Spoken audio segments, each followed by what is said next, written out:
the great desire I had to see fair Padua, nursery of arts, I am arrived in fruitful Lombardy, the pleasant garden of great Italy. My trusty servant, well approved in all. Here let us breathe.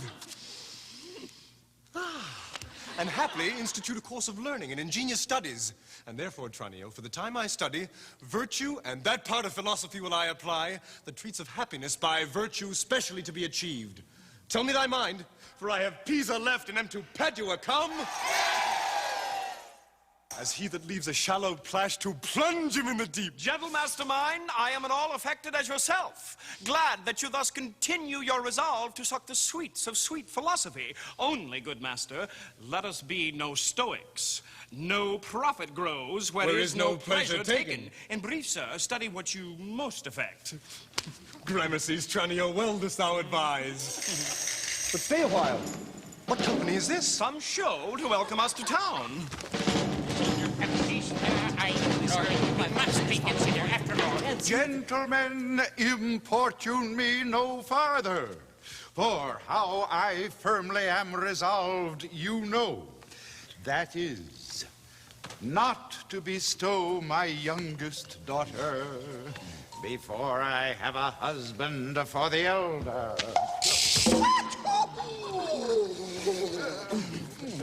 If either of you both love Katharina, because I know you well and love you well, leave shall you have to court her at your pleasure. To cart her, rather. She's too rough for me. There, Hortensio, will you anyway? I pray you, sir, is it your will to make a stale of me among these mates? Mates, maid? How mean you that? No mates for you unless you were of gentler, milder mold. In faith, sir, you shall never need to fear, for sure it is not halfway to her heart, but if it were, doubt not her care should be to comb your noddle with a three-legged stool. Ow! Oh!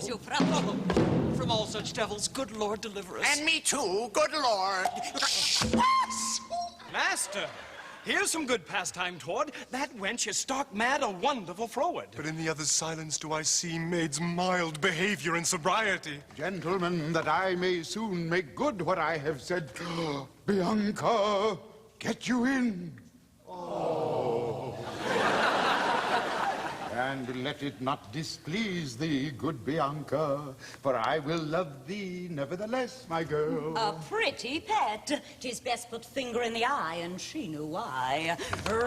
Sister, content you in my discontent. Sir, to your pleasure humbly I subscribe. My books and instruments shall be my company, on them to look and practice by myself. Oh, hark, Tranio, thou mayest hear Minerva speak. Signor Baptista, will you be so strange? Sorry am I that our goodwill affects Bianca's grief. Why will you mew her up, Signor Baptista, for this fiend of hell? And make her bear the penance of her tongue. Gentlemen, content ye. I am resolved. Bianca, go in. Oh. And for I know she taketh most delight in music, instruments, and poetry. Schoolmasters will I keep within my house fit to instruct her youth.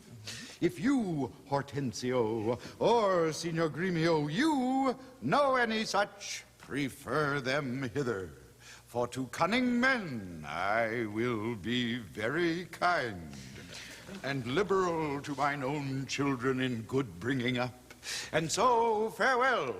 Katharina, you may stay, for I have more to commune with Bianca. And I trust I may go too, may I not? What? Shall I be appointed hours if I knew not what to take and what to leave?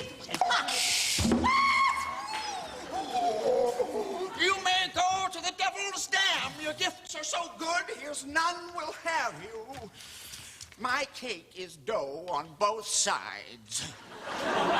Yet for the love I bear my sweet Bianca. If I can light upon a fit man to teach her, I will wish him to her father. So will I, Signor Gremio, but a word, I pray. Though the nature of our quarrel yet never brooked parle, know now upon advice, it toucheth us both, that we may yet again have access to our fair mistress, and be happy rivals in Bianca's love. To labor and effect one thing specially. What's that, I pray? Marry, sir, to get a husband for her sister. A husband, a devil. I say a husband. I say a devil. Thinkst thou, Hortensio, though her father be very rich, any man is so very a fool to be married to hell? Tush, Gremio, though it pass your patience and mine to endure her laudarums. Why, man, there be good fellows in the world, and a man could light on 'em, would take her with all faults, and money enough. I cannot tell. I had as lief be whipped at the high cross every morning.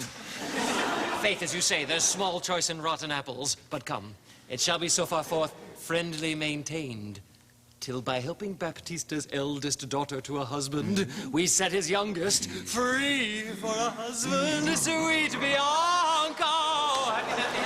He that runs fastest gets the ring. How say you, Signor Gremio? I am agreed, and would I had given him the best horse in Padua to begin his wooing that would thoroughly woo her, wed her, bed her, and rid the house of her.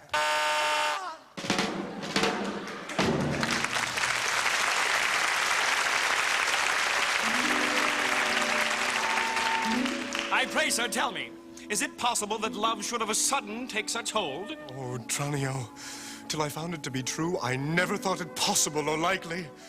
But see, while idly I stood looking on, I found the effect of love and idleness. And now in plainness do confess to thee, Tranio, I burn, I pine, I perish, Tranio, if I achieve not this young, modest girl. Counsel me, Tranio, for I know thou canst. Assist me, Tranio, for I know thou wilt. Master, you look so longly on the maid, perhaps you mark not what's the pith of all. Oh, yes. I saw sweet beauty in her face. Saw you no more? Marked you not how her sister began to scold and raise up such a storm that mortal ears might hardly endure the din? I saw her coral lips to move, and with her breath she did perfume the air. Sacred and sweet was all I saw in her. Nay, then, 'tis time to stir him from his trance. I pray, sir, awake. If you love the maid, bend thoughts and wits to achieve her. Thus it stands. The elder sister is so cursed and shrewd that till the father rid his hands of her, master, your love must live a maid at home. But art thou not advised she took some care to get her cunning schoolmasters to instruct her? Aye, merry am I, sir. And now 'tis plotted. I have it, Tranio. Master, for my hand, both our inventions meet and jump in one. Tell me thine first. You would be schoolmaster and undertake the teaching of the maid. That's your device. It is. May it be done? Not possible. But who shall bear your part in being Padua here, Vincentio's son? Basta, content thee, for I have it full. We have not yet been seen in any house, nor can we be distinguished by our faces for man or master. Why, then it follows thus. Thou shalt be master, Tranio, in my stead. Uncase thee. Take my velvet hat and cloak. When Biendello comes, he waits on thee, but I will charm him first to keep his tongue. In brief, sir, sith it your pleasure is, and I am tied to be obedient, for so your father charged me at our parting. Be serviceable to my son, quoth he. Although I think 'twas in another sense. I am content to be Lucentio, because so well I love Lucentio. Tranio, be so, because Lucentio loves. And let me be a slave to achieve that maid whose sudden sight hath thralled my wounded eye. Here comes the road. Sirrah, where have you been? Where have I been? Nay, how now, where are you? Master, has my fellow Tranio stolen your clothes? Are you stolen his or both? Pray, what's the news? Sirrah, come hither. 'Tis no time to jest. Your fellow Tranio here, to save my life, puts my apparel and my countenance on, and I, for my escape, have put on his. For in a quarrel since I came ashore, I killed a man, and fear I was descried. Wait you on him, I charge you, as becomes, while I make way from hence to save my life. You understand me? Aye, sir. Narrow wit. And not a jot of Tranio in your mouth. Tranio is changed into Lucentio. Oh, the better for him. Would I were so too. When I am alone, why then I am Tranio, but in all places else, your master Lucentio. Tranio, let's go. One thing more rests that thyself execute, to make one among these wooers. If thou ask me why, sufficeth my reasons are both good and weighty.